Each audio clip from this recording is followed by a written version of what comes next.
হনুমানের এই ভক্তিটা দেখে মা সীতা আর থাকতে পারলো না। মা সীতা ছুটতে ছুটতে এসে তার গলায় ছিল একটা দামি মুক্তার মালা। থাকতে না পেরে খুশি হয়ে ওই নিজের মালাটা খুলে দিয়ে হনুমানের গলায় পরিয়ে দিয়েছে।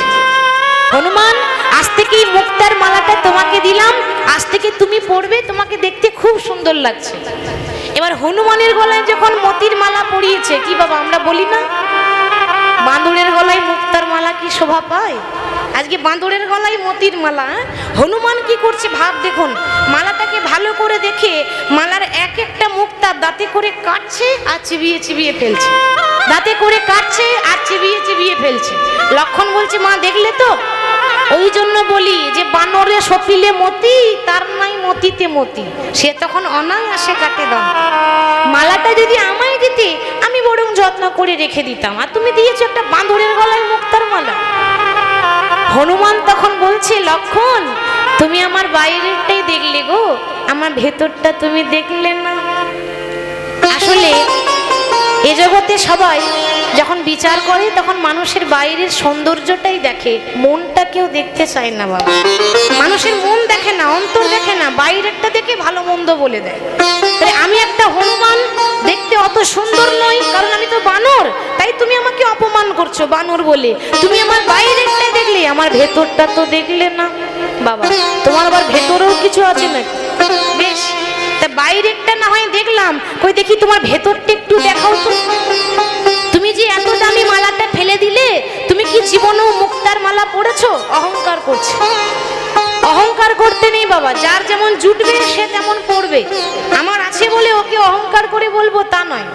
তাহলে আজকে লক্ষণ অহংকার করে বলছে জীবনেও মুক্তার মালা পড়েছো? পড়নি তো, ওই জন্য দাম জানো না। হনুমান তখন বলছে, লক্ষণ তুমি ঠিক বলেছো, জীবনে কখনো মুক্তার মালা পড়িনি, তাই দামও জানি না। কিন্তু তোমার কাছে লাখ টাকার দাম হতে পারে, আমার কাছে 1 টাকারও দাম নেই। কেন? কেন জানো? যে মালার মধ্যে আমার প্রভুর নাম লেখা থাকে না, সেই মুক্তার আমার কাছে কোনো মূল্য থাকে না। নিতাই গৌর হরি বল। আমার প্রভুর নাম নেই, প্রভুর নামের সুগন্ধ নেই, তাই তোমার কাছে দামি, আমার কাছে 1 টাকাও দামি না বাবা। মানে যত বড় মুখ নয় তত বড় কথা। দেখি তো, বাইরেরটা না হয় দেখলাম, এবার তোমার ভেতরটা দেখি তো। সঙ্গে সঙ্গে হনুমান দেখালো। কি দেখিয়েছিল? আমরা পারবো? অত ভালোবাসা নেই যে বুক চিরে দেখিয়ে দেব, কিন্তু হনুমানের ভক্তি দেখুন, সঙ্গে সঙ্গে বুকটা চিরে দেখিয়ে দিল। দেখাই রাম সীতা হৃদয় মাঝে,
ভক্ত বল।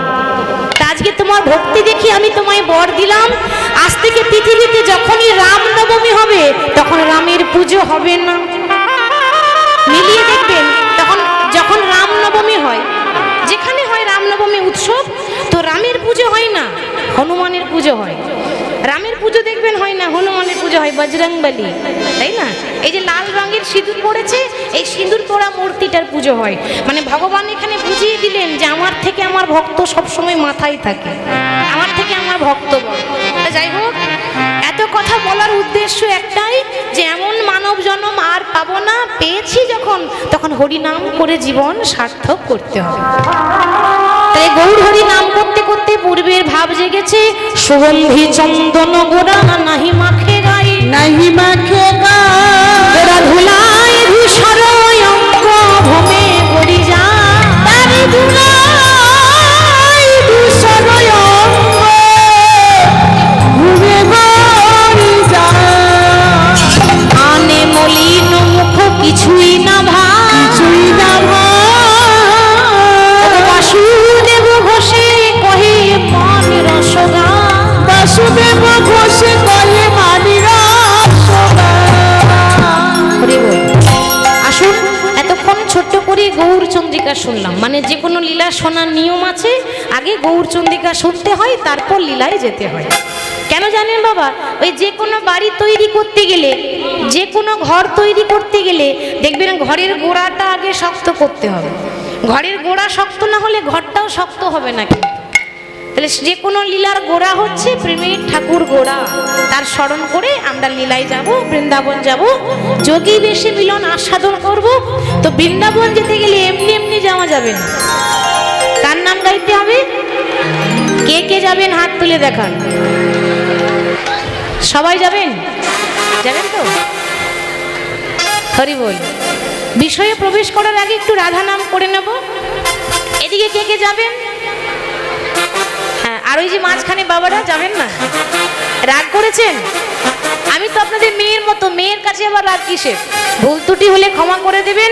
সবাই বৃন্দাবন যাব, বলি রাধা রানী কি। আর ওই যে পুকুরের ওই পারে বসে আছে, আপনাদের হাত উঠছে না কিন্তু, দেখি হাত তুলুন তো, হাত তুলুন। হাত আছে? হাত নেই? হ্যাঁ, যাদের আছে তুলুন, যাদের নেই তোলার দরকার নেই। আছে? বাহ বাহ বাহ। বলিয়ে রাধা রানী কি, সকল ভক্ত বৃন্দ কি, বাঁকে বিহারী লাল কি, বৃন্দাবন ধাম কি। চলুন বৃন্দাবন যাই। একটা ছোট্ট ভজন গাইতে গাইতে যাচ্ছি। রাধা রাধা রাধা রাধা রাধা রাধা রাধা বলো ওরে মন। আমি একা যাবো না, সবাইকে যেতে হবে। হ্যাঁ, আর যখনই উলুধ্বনি করবেন, হরিধ্বনি করবেন, একটুখানি জোরে জোরে করবেন, কেমন? মানে সমস্যাটা হলো, না বললে বুঝবেন না। আসল সমস্যা হচ্ছে আমি আমার একটা কানে একটু কম শুনি না, সত্যি বলছি।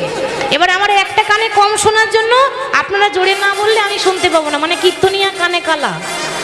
এবার কি করবেন? একটু পরিশ্রম করতে হবে। রাধা রাধা রাধা বলো ওরে মন, যদি যাবি মধুর বৃন্দাবন।